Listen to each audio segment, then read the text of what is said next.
Halo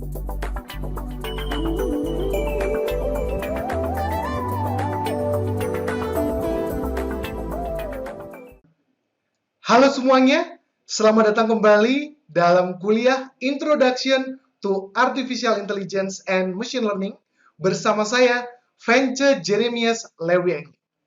Pada sesi kali ini, kita akan membahas tentang salah satu tipe machine learning, yaitu unsupervised learning. Pada sesi kali ini, kita akan melihat bagaimana cara unsupervised learning belajar dari data yang tidak diberi label atau tidak diberi nilai target. Kita akan melihat ada beberapa macam pemanfaatan unsupervised learning. Salah satunya adalah clustering. Dan kita akan fokus pada teknik clustering yang namanya K-means clustering dan hierarchical clustering. Baik, sebelum kita lanjut, kita akan melihat contoh pemanfaatan unsupervised learning di sebuah perusahaan multinasional bernama Visa. Anda mungkin sering mendengar nama Visa. Kalau tidak Visa, Mastercard. Visa adalah perusahaan pemrosesan dana keuangan terbesar di dunia. Merupakan perusahaan di balik berbagai sistem yang menggunakan kartu kredit berlogo Visa. Nah, mulai paham ya? Perusahaan Visa itu perusahaan sebesar apa? Bayangkan, kartu kredit logo Visa ada di seluruh dunia. Berapa ratus ribu transaksi yang ditangani oleh perusahaan sebesar Visa. Lalu, machine learning dan artificial intelligence seperti apa yang digunakan oleh perusahaan sekelas Visa? Yuk kita saksikan.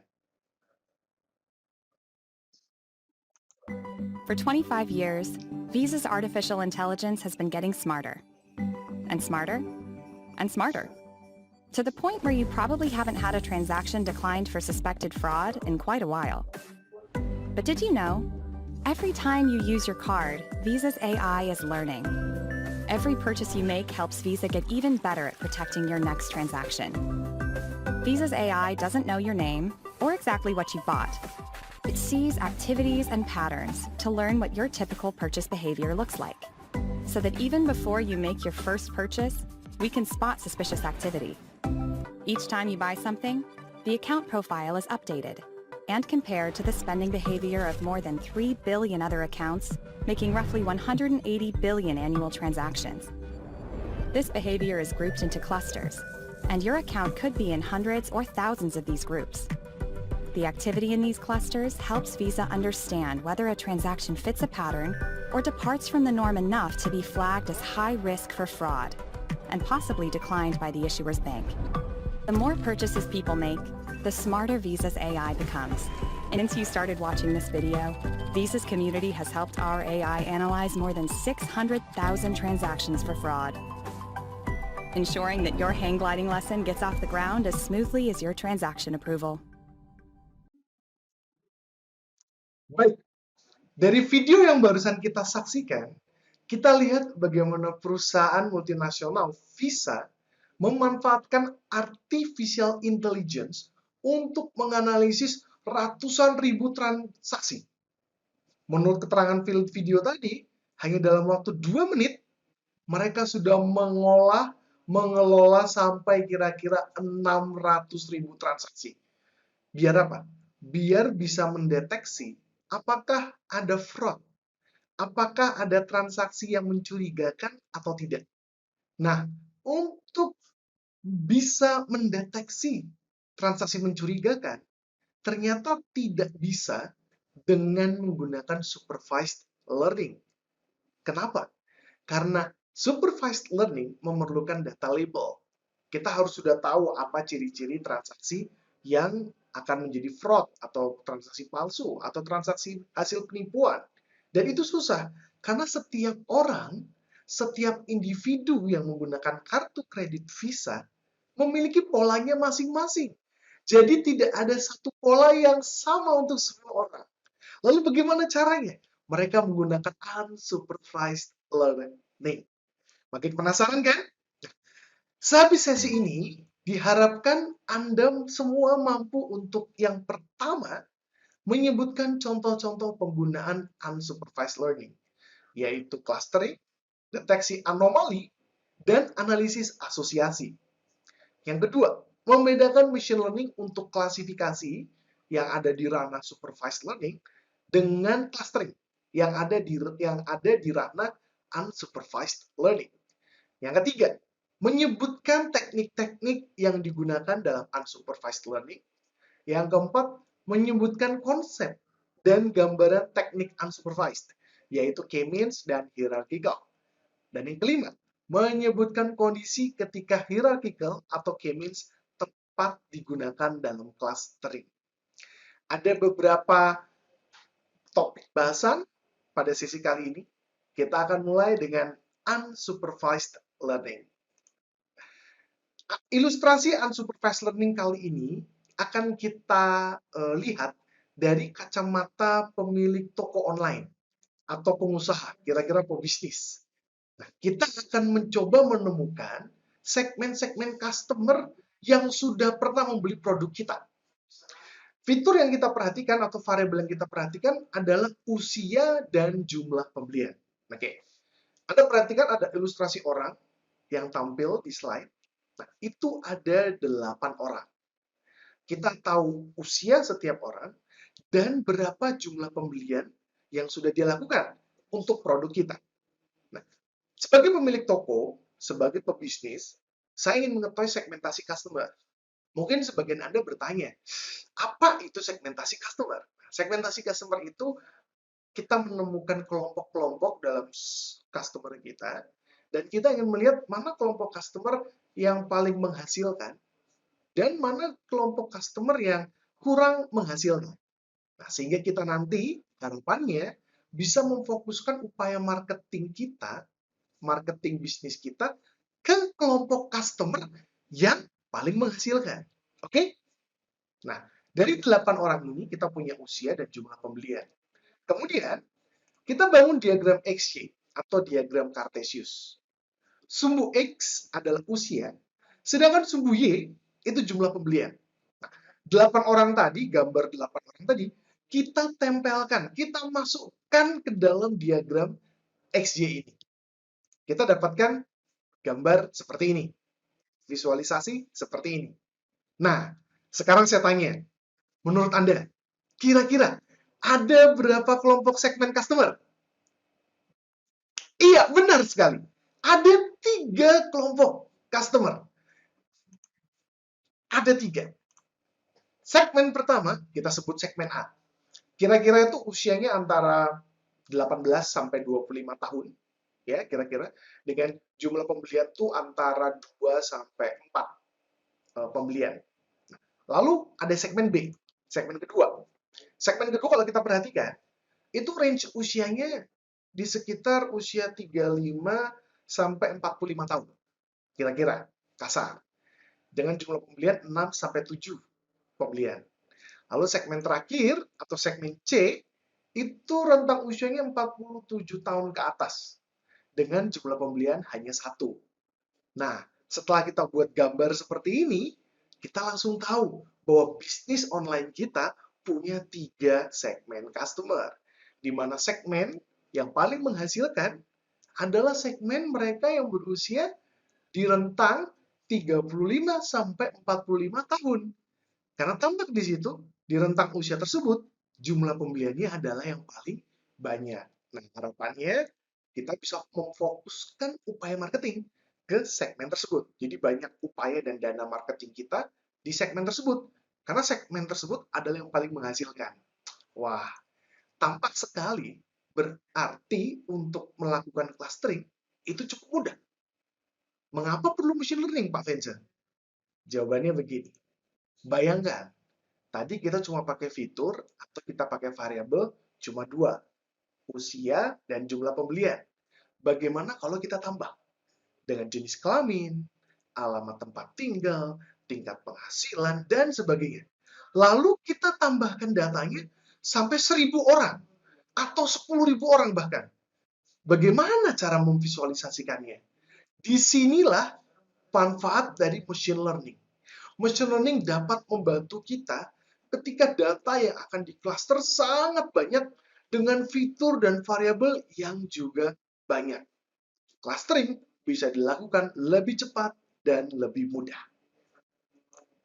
Sebelum kita lanjut ke detail tentang unsupervised learning, ada hal yang perlu Anda perhatikan. Sekilas, waktu kita membagi kelompok-kelompok menjadi 3 kelompok segmen, sekilas, clustering itu mirip dengan klasifikasi.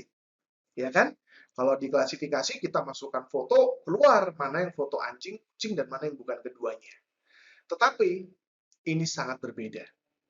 Dalam klasifikasi, kita sudah tahu target atau output yang diharapkan. Jadi kita sudah pakai label atau kita sudah pakai nilai target. Sedangkan dalam clustering, kita baru mau mencari tahu. Jadi kita tidak tahu ada berapa kelompok segmen customer. Kita tidak tahu segmen customer-nya nanti bercampur-campur nggak usianya. Apakah lebih dominan tentang tingkat penghasilan daripada usia, misalnya. Kan kita belum tahu. Tadi kita masih pakai data 2 fitur. Begitu ditambah data yang lain, mungkin kita bisa melihat ada fitur dan variabel yang lebih berpengaruh. Dan kita pernah tahu berapa jumlah cluster, kira-kira setiap cluster begitu sudah jadi, apakah cluster itu sudah ada namanya? Jawabannya tidak ada. Jadi bukan berarti ini cluster anjing, cluster kucing, enggak. Jadi kita harus baca dulu anggota clusternya. Seperti yang tadi kita lakukan, persis sebelum ini, kita kan dapat segmen ABC. ABC kan nama yang kita berikan. Tapi setelah itu kita harus melihat segmen A itu profilnya seperti apa. Segmen B profilnya seperti apa. Segmen C seperti apa. Nah, itu clustering. Klasifikasi kita sudah tahu. Nilai target dan label output yang kita harapkan apa kita sudah tahu. Clustering, setelah keluar hasilnya, kita masih perlu melakukan analisis lanjutan. Kita masih perlu mencari tahu apa makna cluster yang sudah keluar. Nah, kita akan cek. Dengan data yang sama, kita akan melakukan klasifikasi dan clustering. Perhatikan. Jadi ada data penghasilan dan data usia dari customer kita. Lalu kita akan mencoba melakukan klasifikasi dan clustering. Kita temukan di bagian yang sebelah kiri saya, itu classification. Yang warnanya merah, bulatan merah, itu high risk customers. Sedangkan yang menggunakan warna abu-abu, simbolnya diamond, itu adalah low risk customer. Kita sudah tahu bahwa high risk customer itu labelnya kita berikan. Dan yang low risk customer, kita berikan label low risk customer. Kita sudah tahu. Sehingga ketika datang customer yang baru, itu tinggal dipetakan ke salah satu, diklasifikasikan ke salah satu. Masuk ke high risk customer atau ke low risk customer. Kita sudah tahu labelnya. Sedangkan, anggaplah kita tidak tahu bahwa akan ada label low risk sama high risk. Anggap kita cuma punya customer. Kita tidak tahu kita akan mengklasifikasikan dia jadi apa, kita nggak tahu. Ya toh? Sehingga kita dapat data, karena kita nggak tahu apa-apa, pokoknya kita punya data gaji sama data usia. Kita masukkan ke dalam machine learning clustering. Clustering ternyata mengeluarkan jadi 2 cluster. Nah, setelah kita melihat 2 cluster tersebut, kita harus baca cluster 1 dan cluster 2. Kita harus baca, lalu kita yang tentukan sendiri profil customer yang ada di cluster 1 itu seperti apa, profil customer yang ada di cluster 2 seperti apa. Ternyata setelah kita baca, kita baru tahu cluster 1 adalah customer-customer yang memiliki faktor low risk atau risiko rendah. Sedangkan yang di cluster 2 ternyata adalah customer yang memiliki faktor-faktor high risk atau risiko tinggi. Itu kita dapatkan setelah menganalisis hasil clustering. Waduh, lalu bukannya lebih baik dengan klasifikasi ya? Belum tentu. Karena kalau Anda membuat mesin klasifikasi, artinya Anda sudah harus punya kumpulan data yang memiliki label atau nilai target. Dan kasus di lapangan tidak selalu seperti itu. Belum tentu kita punya label atau nilai target. Kalau kita tidak tahu apa-apa, kita bisa manfaatkan clustering untuk bisa menemukan pola. Perhatikan, unsupervised learning selain digunakan untuk clustering, bisa juga untuk deteksi anomali. Anomali itu artinya suatu keganjilan, keanehan, atau penyimpangan dari keadaan biasa atau normal. Nah, tadi kan kita sudah gunakan unsupervised learning untuk clustering. Kita malah menemukan pola yang ada. Kali ini, kita bisa lanjutkan ke deteksi anomali, di mana machine learning menemukan pola yang ada dari data, lalu menentukan mana data yang polanya berbeda atau menempel. Itu namanya deteksi anomali. Perhatikan ilustrasi gambar berikut. Kita punya sekumpulan telur. Anggaplah machine learning-nya bisa untuk deteksi mana telur yang tidak bagus.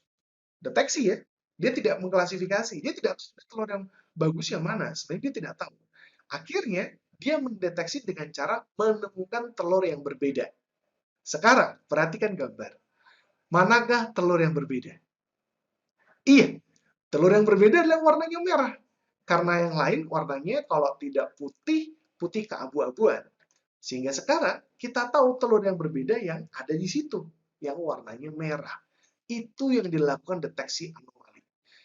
Ini juga yang dilakukan di dalam sistem perbankan. Deteksi anomali banyak digunakan dalam perusahaan jasa keuangan. Bayangkan, Anda harus mengamati data transaksi keuangan seperti ini. Ada 31 fitur, mulai dari usia, pekerjaan, tingkat penghasilan, lokasi tempat tinggal, negara, jenis kelamin, banyak sekali fitur, variabelnya banyak. Sampai 100.000 transaksi harus dibaca oleh mesin. Bagaimana kita bisa menemukan anomali dari ratusan ribu transaksi ini? Kita harus menggunakan unsupervised learning yang bertipe deteksi anomali. Anomali itu bisa berarti transaksi yang mencurigakan, bisa berarti itu mungkin penipuan, bisa juga itu adalah hasil dari hacking. Sering dengar ya, insiden hacking, insiden keamanan informasi, di mana perusahaan-perusahaan itu dihack, bisa saja dia memasukkan transaksi di dalamnya. Nah, untuk menemukannya, harus menggunakan machine learning. Karena ada ratusan ribu, bahkan mungkin jutaan transaksi yang terjadi dalam satu satuan waktu. Unsupervised learning bisa digunakan untuk menemukan data yang berbeda kombinasi karakteristiknya dengan sebagian besar data yang pada umumnya. Ini adalah contoh yang lain. Kita melihat konsumsi energi listrik dalam satuan kWh di setiap jam, di setiap waktu. Di situ ada suatu peramalan, katakan ya, peramalan prediksi tentang penggunaan. Oke, ada juga yang actual, ada yang nyatanya seperti apa. Tapi tiba-tiba di garis yang lurus, yang nyambung, yang bersambung, yang menyambung, itu actual, itu ada lonjakan yang signifikan. Itu anomali. Nah, dengan machine learning, kita tidak perlu membaca ribuan tabel atau melihat gambar chart yang begitu besar untuk menemukan anomali. Machine learning bisa langsung deteksi mana yang anomali. Bagaimana caranya? Dia melihat ada kombinasi yang karakteristiknya beda dengan kombinasi karakteristik data lain. Semua data ada di garis ini, mungkin Anda bisa perhatikan kursor ya. Jadi semua data itu ada di sekitar sini nih, di angka 4.0 ya, kira-kira, tidak melebihi ini gitu. Tetapi tiba-tiba di waktu tertentu dia spike, dia naik dengan tajam. Nah, ini anomali. Kita bagusnya memang kita buat visualisasi seperti ini lalu dilihat dengan mata manusia. Tapi itu akan sangat susah. Waktu kita akan habis banyak dan belum tentu bisa kita lihat dengan cepat juga. Karena kalau datanya banyak berarti membuat grafiknya pun butuh waktu lama. Tapi machine learning bisa menemukannya dalam tempo yang cukup cepat. Ya, langsung ditemukan anomali ada di sini. Berikutnya, unsupervised learning bisa juga dimanfaatkan untuk menemukan asosiasi. Salah satu contoh dalam asosiasi adalah menemukan analisis dari isi keranjang belanja di supermarket. Misal, Anda adalah pemilik supermarket dan Anda berusaha untuk memaksimalkan penjualan item yang ada. Salah satunya adalah mendekatkan tipe-tipe barang yang sering dibeli bersamaan. Misalnya, tepat di sebelah rak pasta gigi, kita taruh rak sikat gigi. Itu namanya asosiasi. Kenapa? Karena kita punya asumsi dari pembelajaran data bahwa orang yang beli pasta gigi kemungkinan juga dia akan membeli sikat gigi. Nah, itu baru asumsi ya. Baru data kita lihat secara sekilas. Nah, kalau kita pakai machine learning untuk menemukan asosiasi, hasilnya seringkali mengagetkan. Kita lihat, salah satu implementasi analisis asosiasi, ya, unsupervised learning untuk asosiasi, itu sudah dilakukan di toko retail ternama Amerika Serikat, namanya Walmart. Nah, di Walmart ini, mereka menganalisis dari ratusan ribu transaksi belanja. Berarti kan satu keranjang belanja itu satu transaksi. Seseorang datang ke Walmart, belanja dalam satu keranjang, masuklah ke kasir, bayar. Berarti kan sekarang dia sudah punya data-data berbagai jutaan transaksi dari ribuan, puluhan ribu, bahkan pembeli. Nah, contoh hasilnya itu dipublikasikan. Dan hasilnya mungkin mengagetkan. Kalau ada pria yang datang membeli popok di Walmart, kemungkinan besar dia juga akan membeli bir. Oleh karena itu, rak popok bayi didekatkan dengan posisi lemari bir. Dan sering ada tawaran promosi bundling antara popok dengan bir. Anda bayangkan, popok bayi dengan bir. Itu sesuatu yang kita kelihatannya nggak tahu kenapa itu bisa muncul. Beda dengan sikat gigi sama pasta gigi. Ya, masih agak dekat ya. Tapi popok sama bir. Nah, ini adalah hasil yang ditemukan dari machine learning milik Walmart. Ada beberapa penelitian yang kemudian berusaha menjelaskan kenapa seperti itu. Kenapa pria kalau datang belanja popok bayi, dia juga belanja bir? Karena ternyata begini, istri di rumah punya bayi, ya kan? Istri di rumah punya bayi, bayi kecil. Kebetulan popoknya habis. Maka si ibu akan bilang ke suaminya untuk beli popok si anak. Maka dengan terpaksa, dan mungkin juga dengan cinta kasih, bapaknya pergi keluar untuk membeli popok ke Walmart. Nah, sambil dia beli popok, dia tidak ingin hanya untuk beli popok. Dia ingin beli sesuatu juga untuk dirinya. Maka dia juga membeli bir. Percaya atau tidak, itu ternyata kelakuan yang terjadi atau perilaku yang terjadi dengan konsumen di Amerika Serikat. Bahwa ketika seorang bapak membeli popok bayi untuk anaknya, dia tidak hanya ingin untuk beli barang hanya untuk bayi, tetapi juga untuk dirinya. Maka dia akan mengambil bir, entah itu satu botol atau satu krat bir. Nah, ini hal yang menarik. Ini bisa ditemukan karena Walmart menggunakan unsupervised learning untuk analisis asosiasi. Belum tentu kan kita bisa lihat dengan jelas. Nah, sekarang ada ilustrasi. Ini adalah ilustrasi transaksi belanja beberapa orang. Ada transaksi 1 sampai transaksi 8. Ada item-itemnya. Misalnya di transaksi 1, orang belanja apel, bir, kemudian nasi, dan ayam. Nah, kalau di transaksi 5, orang beli susu bayi, bir, nasi, sama ayam. Nah, sekarang kita lihat. Dari nomor transaksi 5 sampai 8, kita bisa melihat bahwa ketika seseorang membeli susu bayi, ada kemungkinan dia juga beli bir. Kemungkinannya 3 dari 4 transaksi loh. Bayangin, ada 4 transaksi yang beli bir. 4 transaksi yang beli susu bayi. Nah, 3 dari 4 transaksi itu ternyata juga ada bir. Berarti mungkin nanti berikutnya rak tempat susu bayi berada akan diletakkan dekat dengan lemari bir.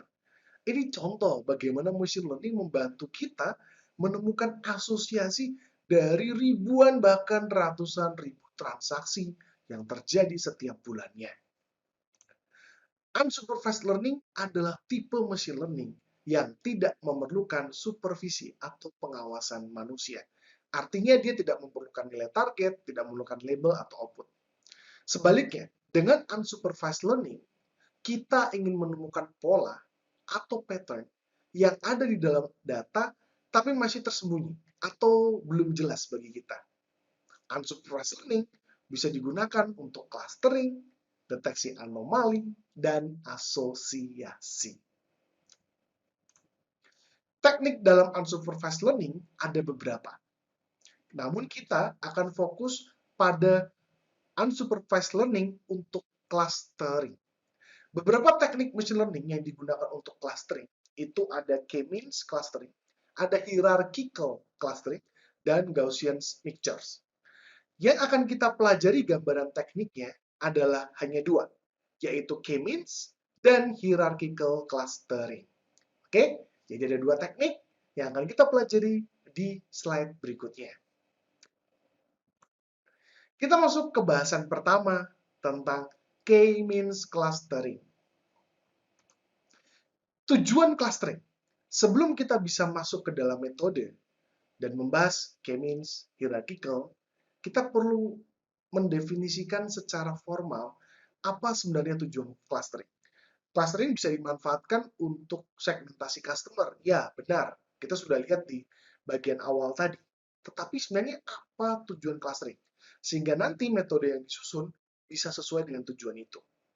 Tujuan clustering yang sebenarnya adalah memaksimalkan pola kemiripan antar data dalam satu cluster dan memaksimalkan pola perbedaan antar cluster.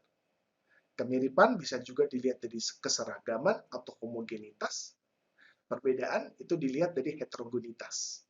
Ya, jadi memaksimalkan pola kemiripan antar data dalam satu cluster dan di saat yang bersamaan memaksimalkan pola perbedaan antar cluster. Jadi antar cluster itu harus benar-benar berbeda, tapi anggota-anggota di dalam satu cluster itu harus mirip, harus dekat, harus mirip. Kita kembali ke contoh segmen customer. Yang tadi segmentasi customer ya. Ini hasil ketika data pelanggan atau pembeli dipetakan ke diagram XY. Nah, sekarang saya akan membuat segmentasi berbeda. Kalau tadi 3, kita udah tahu gambarnya. Nah, sekarang tetap 3, tapi gambarnya beda. Coba Anda perhatikan. Kita punya 3 segmen. Ada segmen A, seperti itu gambarnya. Dia cukup lonjong, ya, cukup elips. Begitu juga segmen B, lonjong, elips. Segmen C kecil. Menurut Anda, mengapa clustering seperti ini tidak tepat? Baik, clustering ini tidak tepat karena kalau Anda perhatikan, di segmen A, ada anggota-anggota yang posisinya sangat jauh dan ada juga yang sangat berdekatan. Aneh. Dan di segmen B, ada anggota segmen B yang nyatanya lebih dekat dengan anggota di segmen C daripada dengan anggota lain di segmen B. Kalau Anda perhatikan, ada orang yang di sini itu lebih dekat dengan anggota di segmen C daripada bahkan dengan anggota di dalam segmen dia sendiri. Ini jauh. Segmen A tadi, ada yang dekat, ada yang jauh. Segmen C cuma satu. Nah, Anda bisa melihat bahwa clustering seperti ini tidak tepat. Karena kenapa? Karena dia tidak memaksimalkan kemiripan anggota dalam satu cluster. Ada yang jauh, ada yang dekat. Dan dia tidak memaksimalkan perbedaan antar cluster. Buktinya di segmen B, ada anggota yang lebih dekat malah dengan segmen C. Harusnya tidak seperti itu. Harusnya segmennya seperti gambar kita di awal, di mana segmen A berkumpul di daerah ini, yang saya berikan tanda dengan kursor, segmen B di sini, dan segmen C di sini. Itu baru terlihat jelas. Pola kemiripan anggota dalam satu klaster mirip karena dia berdekatan, sedangkan dengan klaster lain itu terlihat berbeda karena jauh perbedaannya. Nah, kita akan masuk ke K-means clustering. Bagaimana dengan K-means clustering? Bisa menjamin bahwa clustering yang dihasilkan memang memaksimalkan kemiripan dalam satu cluster dan juga memaksimalkan perbedaan antar cluster. K-means clustering menganggap cluster bisa direpresentasikan oleh sebuah titik yang disebut centroid. Centroid dihitung dengan cara mendapatkan rata-rata semua data yang berada di dalam cluster. Batas sebuah cluster ditentukan dari data poin terjauh dari centroid di dalam cluster tersebut. Misal, Anda perhatikan gambar yang ada di slide. Ini ada satu segmen, sesuai dengan yang saya tandai dengan kursor. Nah, di segmen atau di cluster ini, ada titik merah, ini sentroidnya. Nah, sentroid ini didapat dari mana? Dari rata-rata semua anggota di dalam satu cluster. Nah, sehingga titik terjauhnya adalah titik batas klasternya adalah titik terjauh dari sentroid ini ke anggota paling luar, berarti di sini nih. Nah, disinilah satu cluster. Begitu juga ini. Nah, ini mungkin dia agak lebih besar ya, biar gambarnya lebih terlihat jelas bahwa ini satu cluster. Begitu juga ini. Ada anggota yang paling jauh, berarti batasnya adalah di anggota yang paling jauh, dan seterusnya. Kalau Anda perhatikan, misalnya kita milih titik yang ada di sini, yang bisa berikan tanda dengan kursor. Titik data ini, itu pasti lebih dekat ke sentroid ini, yang merah yang ada di sini, daripada dengan sentroid yang ada di sini maupun di sini dan di sini. Maka saya bisa jamin bahwa data ini harus menjadi anggota sentroid ini dibandingkan dengan 3 sentroid lainnya. Kenapa? Karena dia lebih dekat dengan sentroid yang ada di pojok kanan bawah daripada dengan yang di pojok lain. Inilah kenapa sentroid dianggap bisa memaksimalkan kemiripan dalam satu klaster dan memaksimalkan perbedaan antar klaster. Jumlah klaster sama dengan jumlah sentroid. Bila kita akan menentukan jumlah klaster, maka yang kita tentukan sebenarnya adalah jumlah sentroid yang akan dibuat. Contoh, kita punya data yang sama. Datanya ini sama persis. Tapi kita punya jumlah klaster yang berbeda sesuai dengan keinginan. Kita bilang kepada mesin, buatkan saya 2 klaster. Maka akan tampil klaster seperti ini. Ini di sini ada titik mungkin tidak terlihat jelas, ada titik hijau. Ini klaster 1. Ada titik oranye, ini klaster 2. Tapi ketika kita bilang ada tolong dibuatkan 3 klaster. Nah, jadinya klaster 1, 2, 3 seperti ini. Ini mesin. Mesin menjawab bahwa ini klaster 2, anggotanya sebanyak ini. Ini klaster 1, anggotanya sebanyak ini, dan ada klaster 3 yang ada di sini. Berarti yang satu klaster di sebelumnya, sekarang berubah jadi 2 klaster. Sedangkan yang satu klaster yang di pojok ini tetap jadi satu klaster. Karena dia dianggap sudah cukup berbeda maksimal dengan klaster lain. Nah, di sini ada klaster yang berdempetan. Lalu bagaimana? Machine learning bisa memastikan bahwa memang klaster 1 dan 2 itu sudah cukup berbeda. Walaupun ada data-data yang beririsan atau ada data-data yang mepet di tengah. Untuk itu, kita akan menggunakan teknik atau algoritma K-means untuk memastikan bahwa antar klaster memang berbeda dan keanggotaan dalam satu klaster memang mirip. Langkah-langkah dalam K-means dimulai dengan kita menentukan jumlah klaster yang akan dibuat. Perhatikan, jumlah klaster itu kita yang menentukan. Berarti kita harus sudah memiliki dasar mengapa kita menentukan jumlah klaster tersebut. Misalnya, dari pengalaman, dari intuisi, dari buku dan artikel yang dibaca, kita melihat mungkin dari jumlah pelanggan kita 10.000 orang, itu ada 4 atau 5 klaster. Berarti tentukan jumlahnya adalah 4 klaster. Oke. Selanjutnya, mesin akan melakukan secara otomatis yang pertama, menentukan seed atau titik awal sebagai sentroid secara random. Ingat, dalam K-means, jumlah klaster itu sama dengan jumlah sentroid. Berarti, misalnya, kita memiliki ilustrasi seperti yang ada di slide. Anda perhatikan pada grafik, ada 11 data. Dari 11 data tersebut, kita ingin membuatnya menjadi 2 klaster. Jadi jumlah klaster adalah 2. Ingat, K-means jumlah klaster sama dengan jumlah sentroid. Berarti secara otomatis, algoritma akan menentukan 2 titik sentroid. Akan tetapi, posisinya random. Dia random, lalu voila, keluar 2 titik tersebut sebagai sentroid, yaitu titik biru dan titik kuning. Kita lanjut ke langkah berikutnya.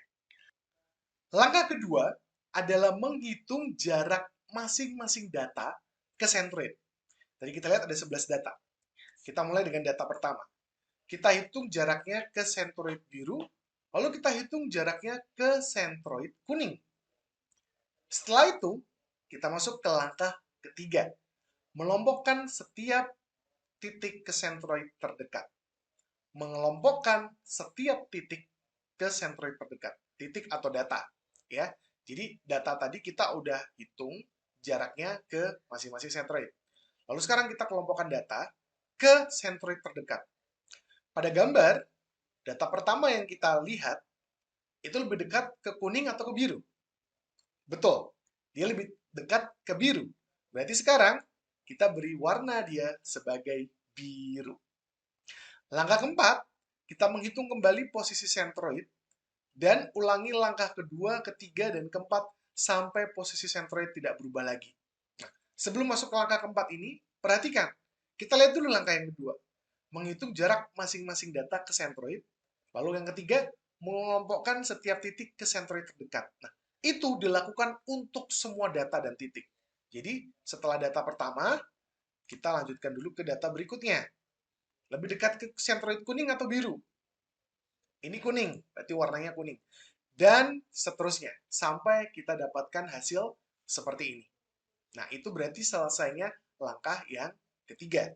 Di langkah keempat, kita menghitung kembali posisi sentroid. Sekarang pasti berubah. Kenapa? Karena kini kita sudah punya dua klaster sebenarnya. Klasternya adalah klaster biru dan kuning. Dengan posisi seperti itu.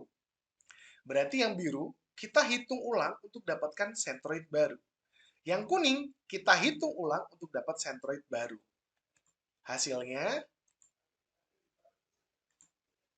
nah, sentroid yang biru ternyata muncul di situ. Sentroid yang kuning muncul di situ.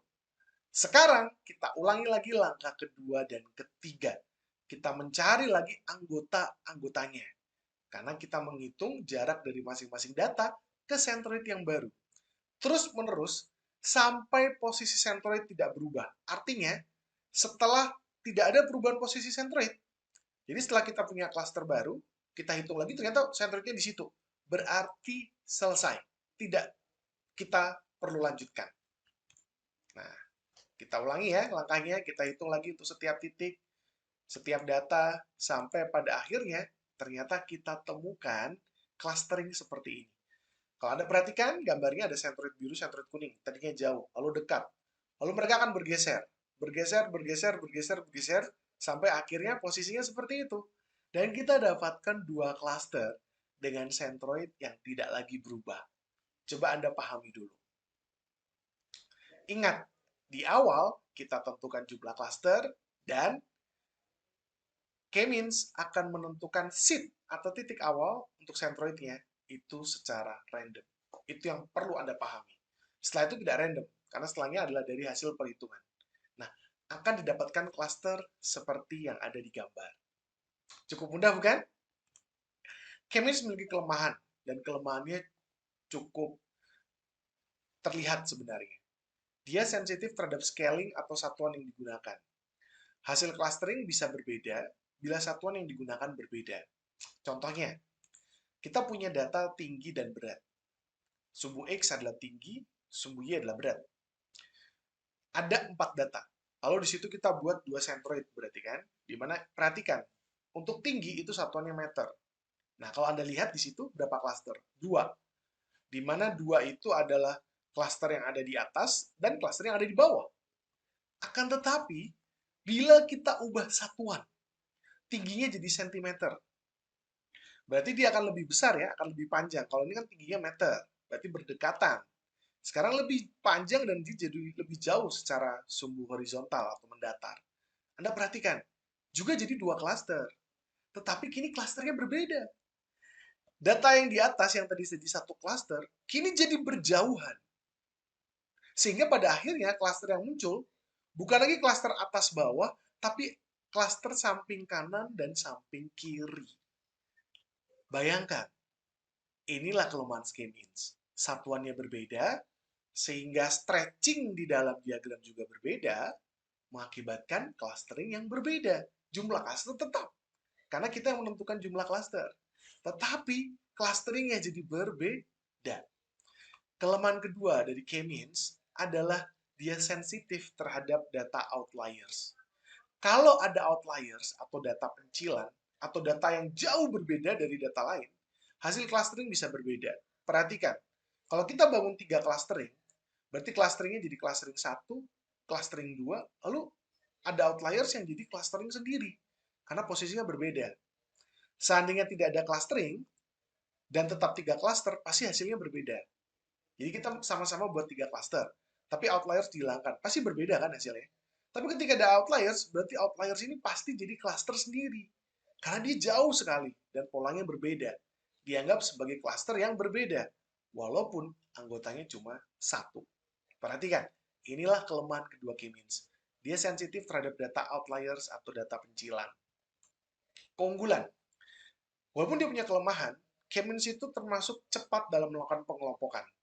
Dia hanya melakukan generate random seed di awal, jadi centroid pertama itu random, lalu dia menghitung rata-rata, mendapatkan anggota, lalu hitung lagi centroid, muncul posisi centroid baru, hitung lagi jarak, dapat anggota baru, sampai seterusnya.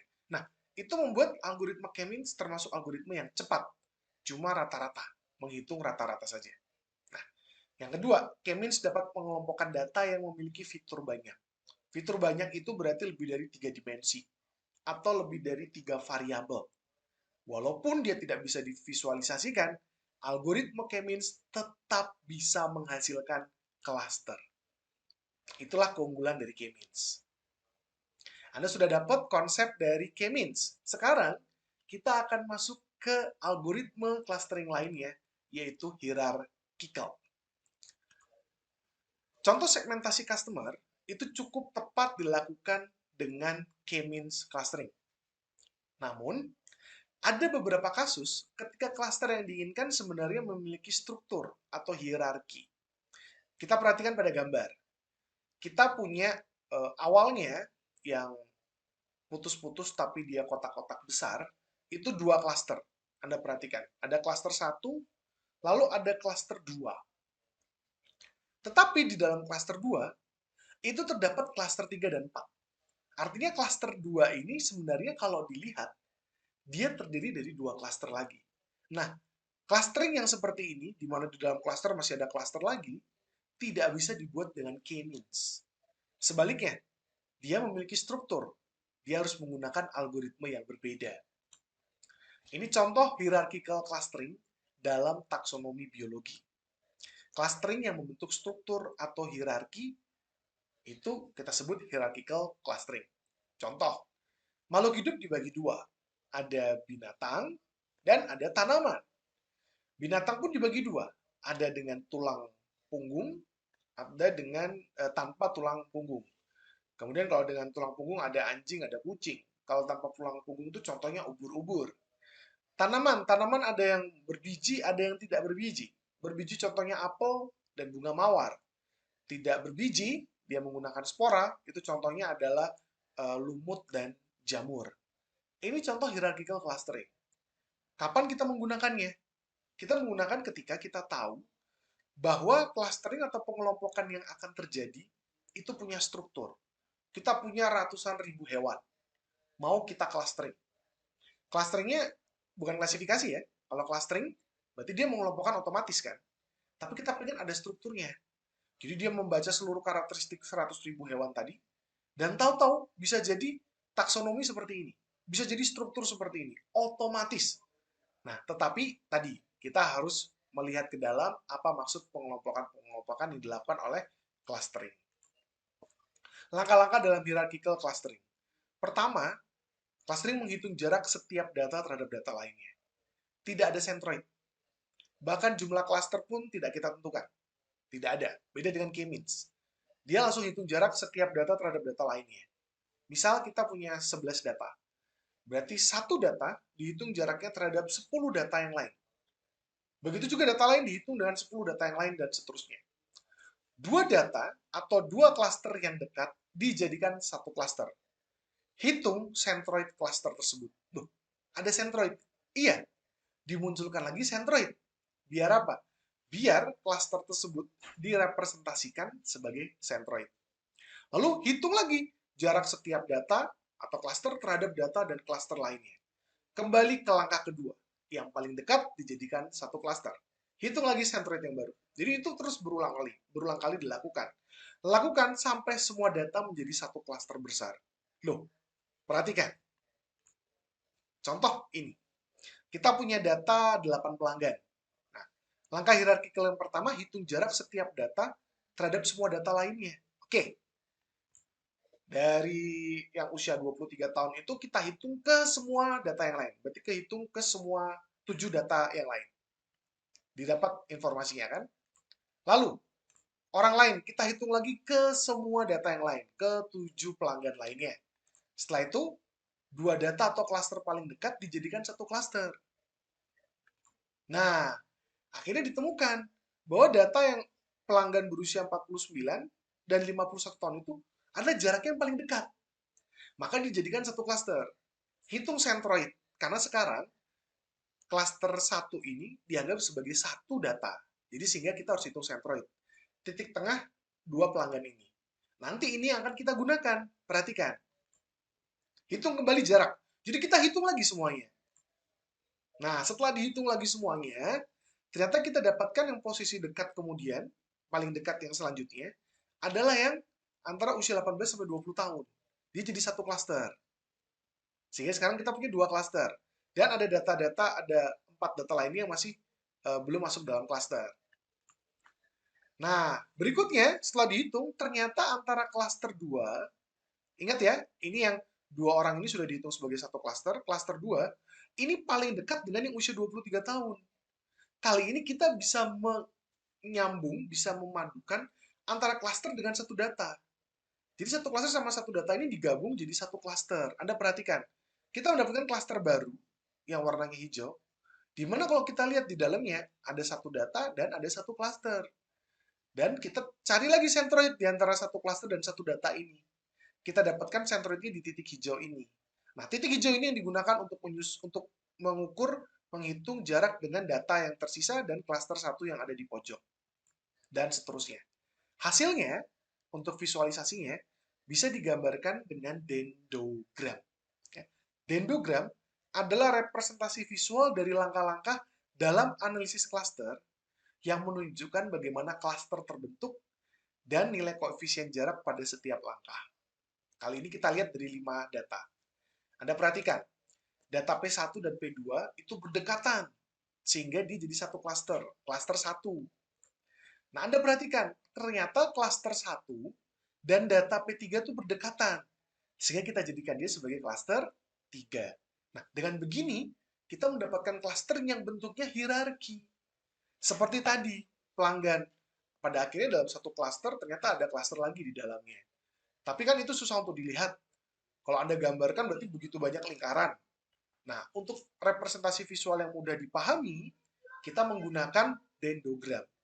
Dan dengan dendrogram ini, bukan hanya visualisasinya mudah dipahami, tapi kita bisa lihat langkah-langkah. Perhatikan sekali lagi. P1 dan P2 jadi satu klaster. Lalu klaster 1 ini dengan P3 jadi klaster namanya klaster 3. P4 dan P5 itu jadi satu klaster 2, dan seterusnya. Kalau Anda perhatikan, levelnya sama, itu berarti dilakukan di tahap yang sama. Begitu kita naik ke atas, berarti dilakukan setelah klaster 2 selesai. Klaster 2 dan klaster 3 dilihat, ternyata dia jadi dekat, jadi satu. Hierarchical clustering berhenti ketika seluruh data menjadi satu klaster yang besar. Lalu ada pertanyaan, jumlah klaster berapa yang kita pakai? Nah, itu kita baru tentukan. Jadi setelah hierarchical clustering selesai, kita lihat hasilnya, baru kita sebagai manusia melakukan analisis dan kita menentukan cut off-nya di mana. Misalnya, Anda puas dengan jumlah 1 dan 2, berarti hanya ada 2 klaster. Oke, 2 klaster dan 1 data. Oke, Anda pilih itu. Atau Anda cut off-nya di sini. Kalau cut off Anda di atas, berarti Anda akan punya 2 klaster. Atau Anda pengen cut off yang di bawah, jadi ada 2 klaster dan 1 data. 1 data ini berarti jadi 1 klaster sendiri. Gitu kira-kira. Jadi hierarchical clustering bisa membantu kita untuk menemukan jumlah clustering yang efektif. Dilihat dari jumlah anggota di masing-masing klaster. Itu bedanya. dengan K-means. K-means kita harus menentukan dulu jumlah klasternya di awal. Hierarchical clustering berguna untuk segmentasi customer dalam konteks launching produk baru. Jadi segmentasi customer itu memang tepat dengan K-means.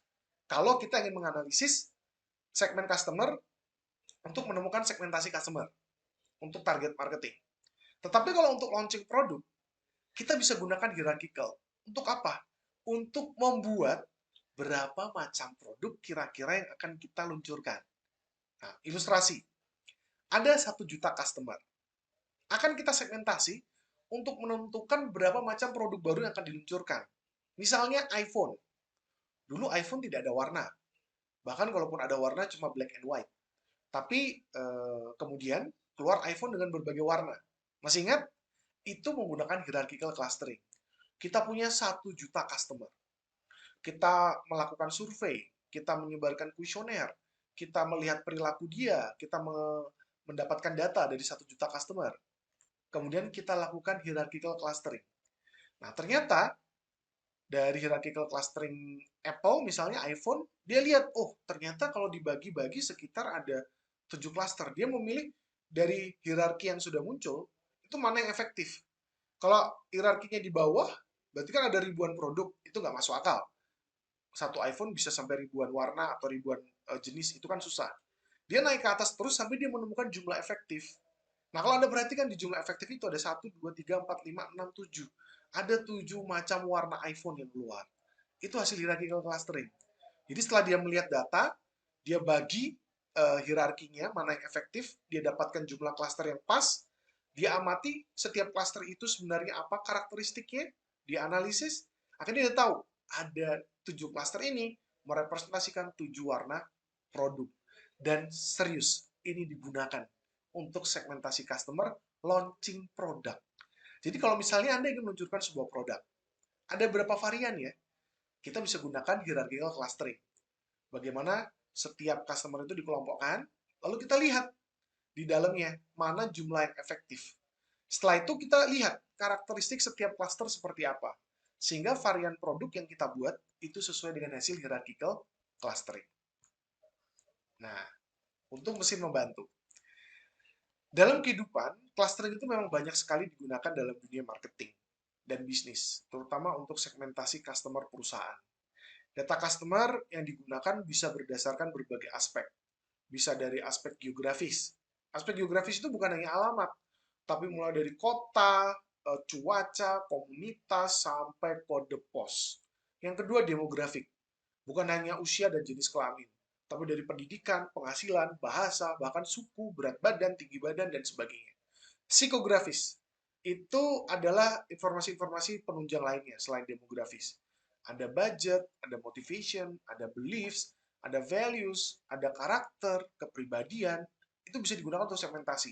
Sampai ke behavior dia, tingkah laku dia, hobinya apa, senangnya minum kopi apa, sosial media yang digunakan, ya, mobile phone yang dipakai, apakah iPhone, apakah Android, kalau Android apakah Samsung, atau Oppo, atau Xiaomi, dan sebagainya. Itu semua bisa digunakan untuk menghasilkan clustering. Jangan lupa, setelah hasil clustering muncul, Anda tetap harus melakukan analisis lanjutan. Perihal hierarchical dan K-means. Bagaimana ya kita bisa memilih antara hierarchical clustering dan juga K-means clustering? Hierarchical clustering lebih tepat digunakan bila satu, terdapat banyak alternatif solusi clustering yang akan dipelajari. Anda tidak ingin menentukan jumlah cluster di awal. Anda ingin melihat bagaimana clustering bisa terbentuk. Jadi Anda analisis di setiap tahap dalam hierarchical. Nah, kalau Anda ingin seperti itu, Anda inginkan yang seperti itu, maka gunakan hierarchical. Karena setiap tahap terlihat berapa cluster yang terbentuk. Namun, perhatikan, sampel size-nya moderat. Kalau kita yang menggunakan laptop biasa, membuat hierarchical clustering, disarankan antara 300 sampai 400. Atau paling banyak ya di bawah 1000 lah, 900-an. Karena lebih dari itu, mesin akan panas, akan susah untuk menghasilkan hierarchical clustering. Karena berarti dari setiap tahap itu banyak sekali cluster yang dibuat. Sedangkan K-means itu lebih tepat digunakan bila Anda sudah mendapatkan intuisi data tentang jumlah cluster. Dan initial seed points dapat ditentukan berdasarkan alasan yang praktikal, objektif, atau theoretical. Jadi Anda melihat apakah ada dasar teorinya, atau daripada dasar teori, Anda menentukan jumlah klaster dari praktikal aja, bahwa komputer Anda tidak bisa lama-lama bekerja untuk machine learning. Nah, berarti mungkin klasternya sedikit saja, 2 atau 3 misalnya. Lalu yang kedua, terdapat concern terhadap outlier.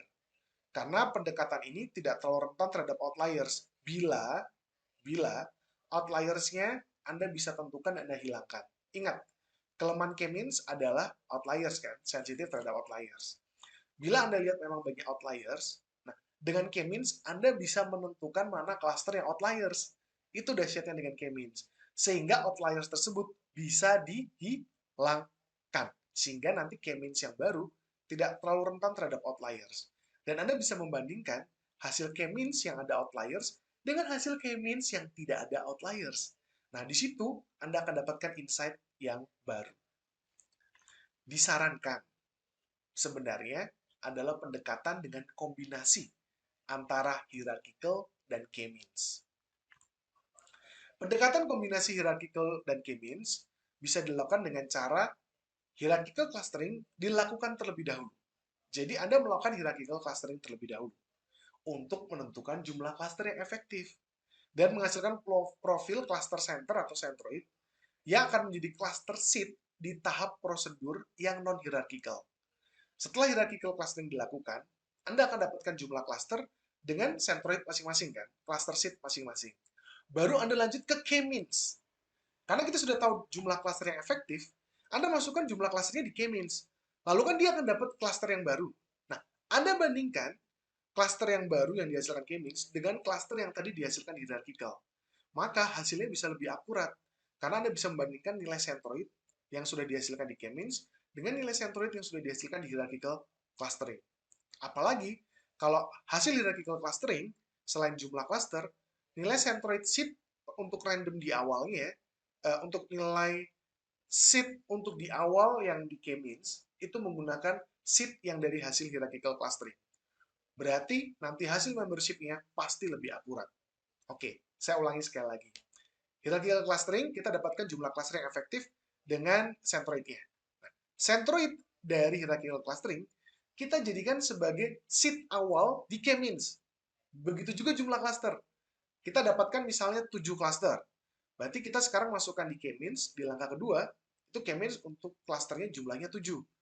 Dan cluster seed, centroid yang tadi di hierarchical clustering, kita masukkan sebagai seed awal di K-means.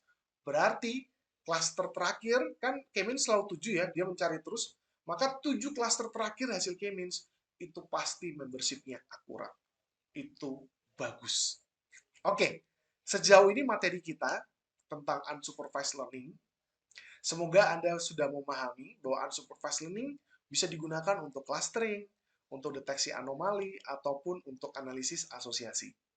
Pada sesi kali ini kita sudah melihat menggunakan K-means dan hierarchical untuk melakukan clustering. Semoga dengan ini Anda mendapatkan gambaran machine learning yang lengkap. Dari pertemuan-pertemuan sebelumnya tentang supervised learning dan pertemuan hari ini tentang unsupervised learning, berarti berakhir juga materi kita tentang machine learning. Di minggu depan, Anda mulai masuk ke materi tentang sistem rekomendasi. Bagaimana unsupervised learning dan supervised learning digunakan untuk membangun mesin rekomendasi. Oke, itu saja. Semoga Anda tetap semangat belajar dan terus ingin tahu tentang artificial intelligence dan machine learning. Sesaat lagi Anda akan masuk ke dalam kuis. Persiapkan diri Anda dengan baik. Sukses kuisnya.